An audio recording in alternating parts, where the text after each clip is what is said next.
ولا تجمعنا ديك لونيون ناسيونال اللي كنت باغي قبل لا كوب دو موند، باش ملي كنقول الكره غتضرب بوطو غتخرج ولا البوطو غتدخل، عندكم صحابكم راني حماق ولا كنقولها، ديك لي زون بوزيتيف نيجاتيف كيتلعبوا في كره. هل تعلم أن وليد الركراكي الذي هز أوروبا في كأس العالم وقبل أن يهتف الملايين باسمه كان يفكر بجدية في ترك كرة القدم نهائيا؟ ليس لأنه فشل، بل لأن الجرح كان أعمق من الخسارة نفسها. ومن تلك اللحظة تحديدا بدأت القصة الحقيقية. اليوم سأكشف لك 11 حقيقة مخفية عن وليد الركراكي، حقائق لم يتحدث عنها الإعلام كثيرا، لكنها تفسر لماذا وصل إلى ما وصل إليه.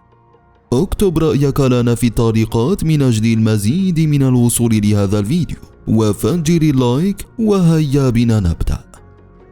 أولا، من أكثر الحقائق التي لا يعرفها الناس أن وليد الركراكي اقترب جدا من ترك كرة القدم نهائيا. الإصابات المتكررة وتراجع المستوى جعله يفكر بجدية في مستقبل خارج المستطيل الأخضر.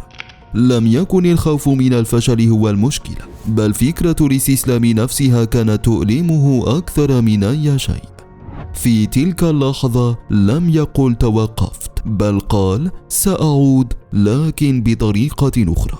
ثانيا، ولد وليد الركراكي في 23 من سبتمبر 1975 بضواحي باريس، ونشأ في أسرة مغربية تعود أصولها إلى مدينة الفنيدق شمال المغرب.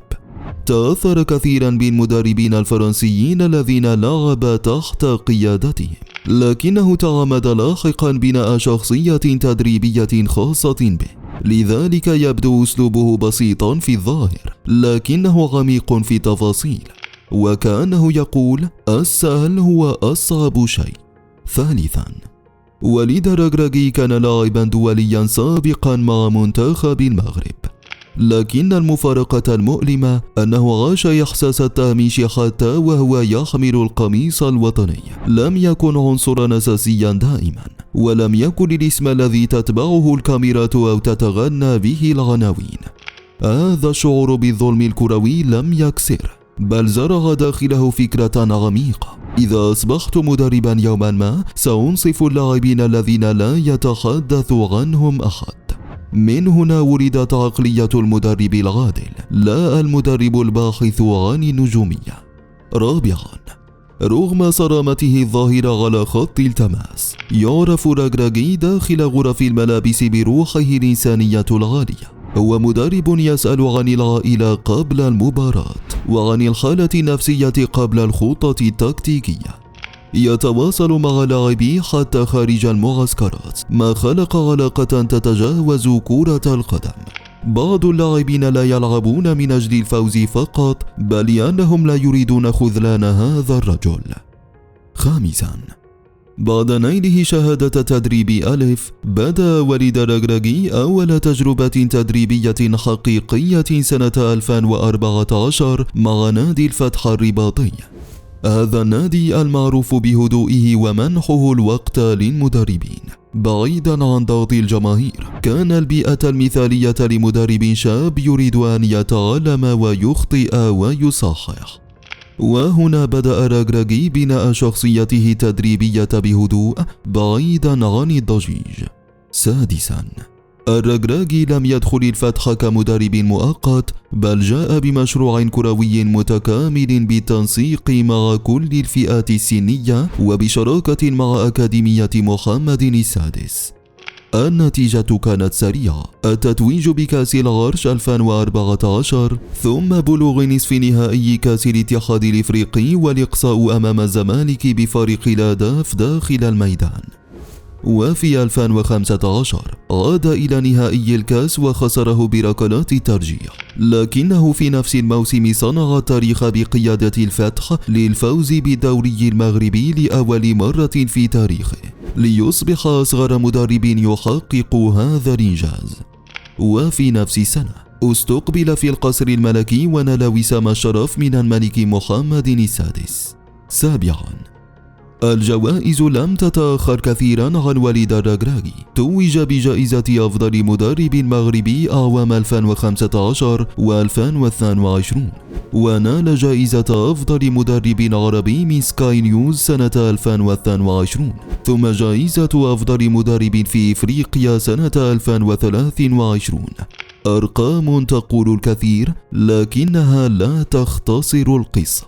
ثامنا، في كأس العالم 2022 دخل وليد الركراكي التاريخ من أوسع أبوابه.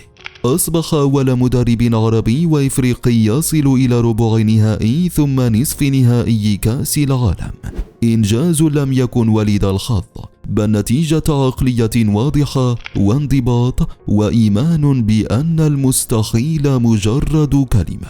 تاسعا، رغم الشهرة العالمية لا يزال الركراكي مثالا للتواضع. يرفض فكرة المدرب النجم ويؤمن بأن اللاعب للمنتخب مسؤولية لا امتياز. كان صارما مع كل لاعب تردد في قرار تمثيل المغرب، وطبق مبدأ لا لاعب أكبر من المجموعة حتى مع أسماء كبيرة دون ضجيج. قبل كل مباراة كبيرة يعود لمشاهدة مباريات خسرها سابقا، ليس للحزن بل للتعلم. هو مدرب يتقن فن النهوض أكثر من الاحتفال. 10. في مسيرته التدريبية تولى وليد الركراكي قيادة عدة أندية بارزة قبل أن يصل إلى قمة التحدي مع المنتخب المغربي. بدأ مع الفتح الرباطي، حيث بدأ يثبت فكره وطريقته في التدريب، ثم خاض تجربة مختلفة في الدحيل القطري التي صقلت خبرته الدولية، قبل أن يعود إلى المغرب ويقود الوداد الرياضي ليترك بصمته في البطولات المحلية والقارية. وفي نهاية المطاف منذ 2022 أصبح على رأس المنتخب المغربي، حيث أخذ على عاتقه مهمة إعادة تشكيل عقلية الفريق وبناء جيل قادر على مواجهة أكبر المنتخبات في العالم، مؤكدا أن نجاحه ليس صدفة بل نتيجة سنوات طويلة من العمل والإصرار والتعلم من كل تجربة. 11. رغم أن وليد الركراكي أصبح شخصية عامة وتحت الأضواء العالمية، إلا أنه اختار أن يضع خطا واضحا بين حياته المهنية وحياته الأسرية. هو من القلائل في عالم كرة القدم الذين ينجحون في إبعاد عائلاتهم عن ضجيج الإعلام.